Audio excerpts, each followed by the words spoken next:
Dëshiroj të konfirmoj se profesor Bexheti është një koleg i joni, jemi edhe profesor i Zetit, është një nga emrat më respektabil të shkencave ekonomike, është një intelektual i dëshmuar dhe një politikan me përvoje, është një ide që ofrohet nga më tepër njerëz eminent të cilët ja duan të mirën Tetovës dhe ne këto ide dhe ide të tjera shumë seriozisht do t'i shqyrtojmë në strukturat e partisë dhe mendoj se do marrim vendime respektabile në dobi reciproke, edhe të RDK-s, edhe të profesor Bexhetit, po mbi të gjitha në dobi të qytetarëve të Tetovës. Unë dëshiroj të rikonfirmoj se ne kemi kandidatura shumë serioze, jo vetëm për Gosivar, kemi për Tetov, për Struk,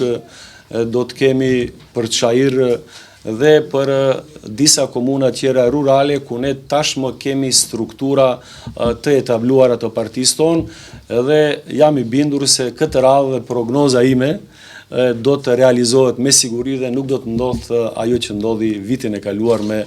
zgjedhjet parlamentare të vitit 2011. Unë edhe me një rast kam thonë se ndoshta surpriza më pozitive e RDK-s do t'jetë komuna e Tetovës, ku ne pretendojmë që